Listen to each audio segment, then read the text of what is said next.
Servus, grüß euch und habe die Ehre.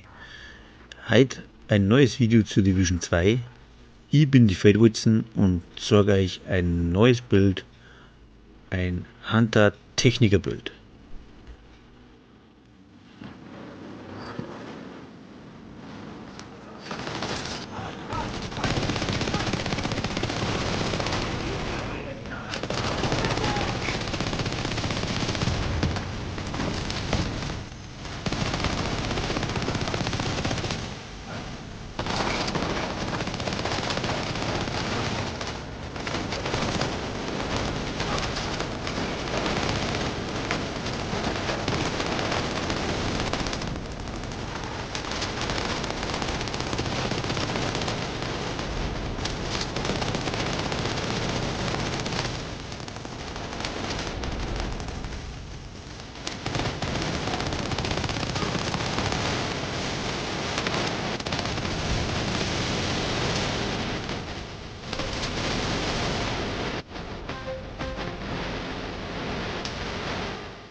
Ja, aber man sieht, also ich finde, das Bild ist echt nicht schlecht geworden.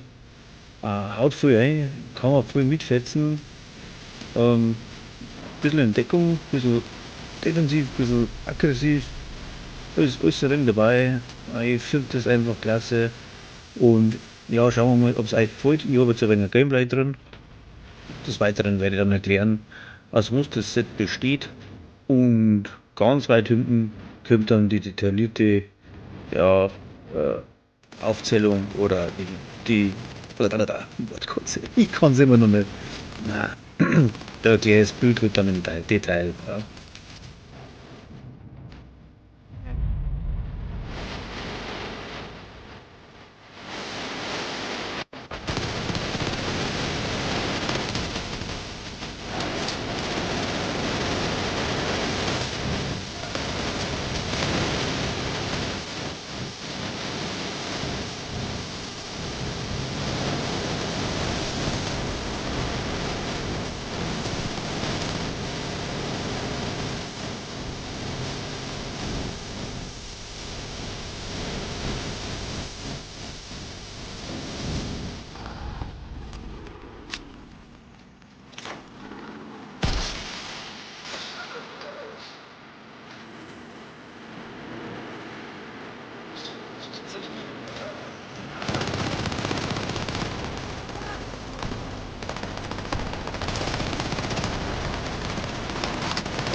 Ja, das Bild, das besteht aus dem Techniker, Spezialisierung, dann haben wir die MP7 drin mit synchronisiert und das Scorpio und dann haben wir noch die TDI-Card auch mit synchronisiert.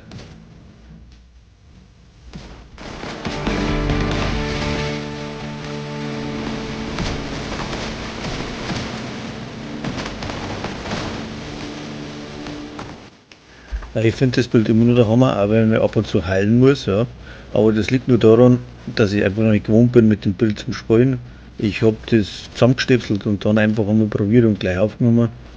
Weil man denkt, oh, das musst du jetzt echt aussehen, das Ding ist echt gut. Ja, ähm, des Weiteren hätten wir jetzt dann da noch im Angebot die Set-Teile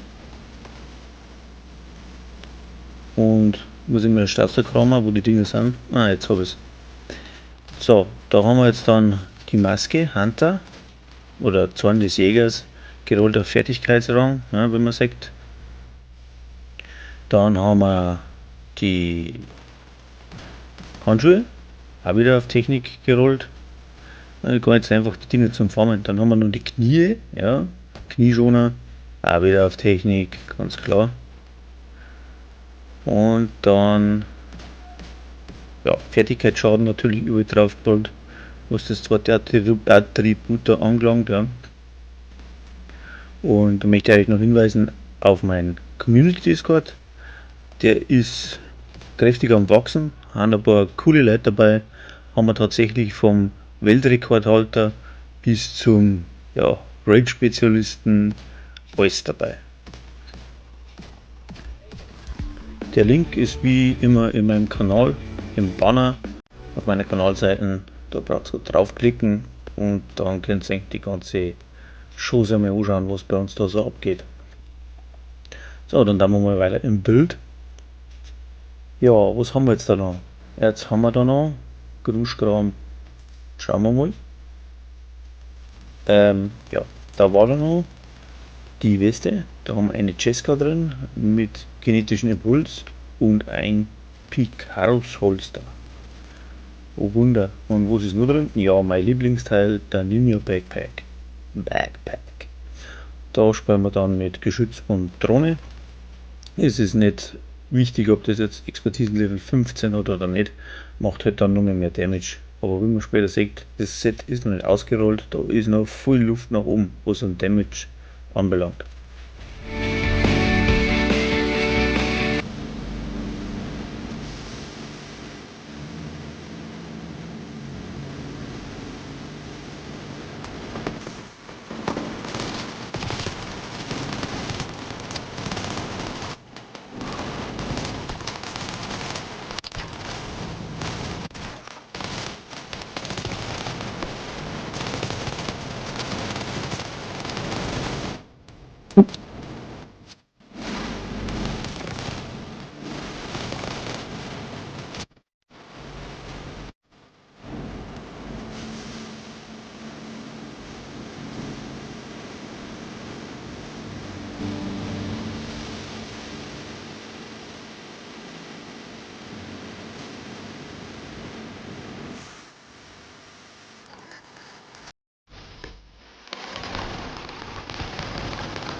So, meine Freunde, ein neues Set, ein Hunter-Techniker-Set, ganz was Besonderes. Wollen wir das mit der Spezialisierung Techniker, dann mit der Waffe eine MP7 mit synchronisiert, da war es nicht schlecht, wenn statt Wechseltempo Schaden auf ungedeckte Ziele drauf ist. Leider habe ich das nicht so gehabt. Wichtig ist, dass synchronisiert drauf ist. Ja. Im Grunde kann man jede MP nehmen, wo man lustig ist. Wenn jetzt einen, was weiß ich, irgendeinen anderen besser gefällt, ich habe mir halt die Nummer, was vielleicht nicht schlecht war, weil es ein Vector SBR, aber Hauptsache synchronisiert ist drauf. Ich habe die MP7 Nummer, weil die einen sehr hohen Grundschaden hat, ja, und spielt ja relativ gut. So, und dann habe ich dabei die Scorpio, die kennt mittlerweile eh schon jeder. Ne? Dann habe ich Zorn des Jägers. Ja, verstärkt den Schrockblindenschaden und den MP-Schaden. Durch ein Ninja Backpack habe ich 4 Teile, also ist auch der Spitzenpräparator aktiv. Gegner im Umkreis von 15 Meter erhalten einen zusätzlichen Waffenschaden von 20%. Geschwächte, also wenn der Gegner getroffen wird, hat er praktisch verschwommene Sicht und der Schaden wird 10 Sekunden lang um 5% erhöht, also ist auch noch mehr ein bisschen was mehr. Gerollt ist die ganze Gaude auf Fertigkeitsrang.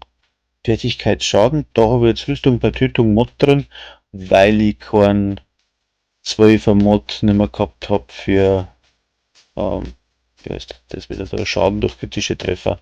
Also Chance auf kritische Treffer habe ich 52%, Schaden durch kritische Treffer ging auf 91, hätte ich den anderen kann man die über 100. Zusätzlich dann halt noch ein wenig, also ein kleines Schmankerl.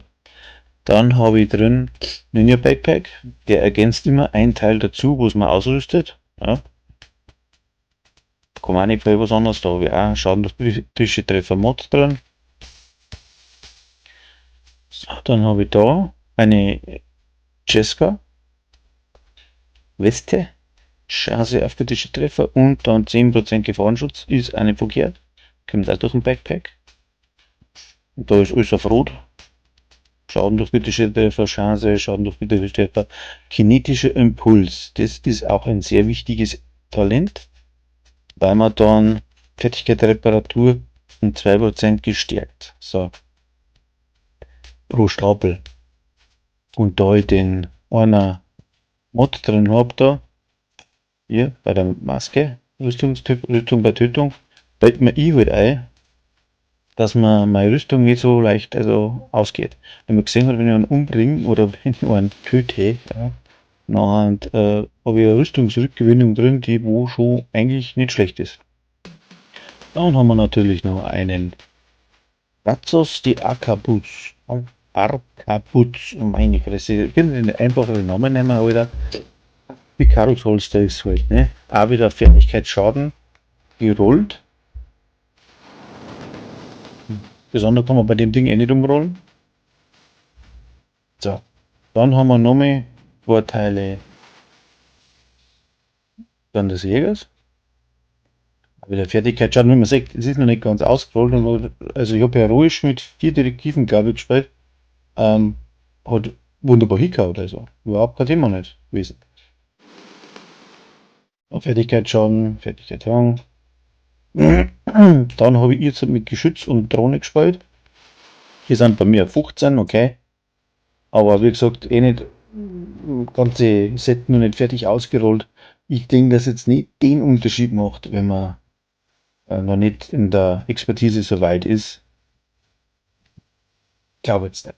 Ja, muss was ausmacht, wird bei der Scorpio sein, wenn die auf 18 oder auf 20 ist, dann reißt die schon unter drin raus. Aber ja, ich glaube jetzt nicht, dass das irgendwie echt ausschlaggebend ist. Ja, dann eine Pistole haben wir noch. Da habe ich wieder mal die TDI-Card drin, das ist meine Lieblingspistole. Plus einen Fertigkeitsrang bringt uns nichts, weil wir haben ja schon Fertigkeitsrang 6. Ne? 120% Schaden, 420% Lebensenergie. Da habe ich 15% mehr Schaden drauf durch die Expertise.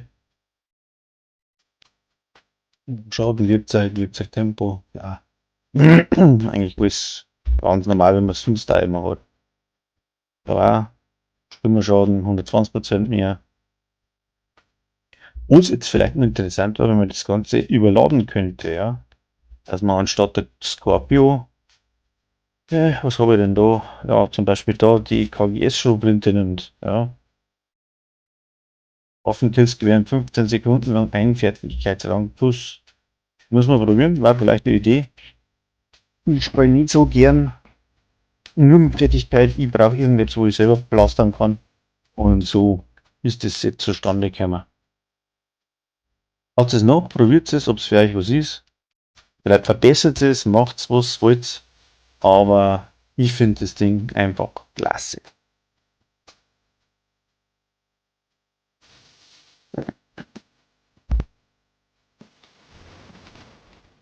Ja, das war's jetzt mit dem Video. Vielen Dank fürs Zuschauen. Vielleicht sehen wir uns ja beim nächsten Mal. Wenn es euch gefallen hat, lasst ein Abo oder ein Like da. In dem Sinne, auf Wiederschauen.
Überblick über der Stadt. Das sollten Sie sich ansehen. Oder auch nicht. Ich meine, stellt euch wirklich jemand einen Dreck am Weg?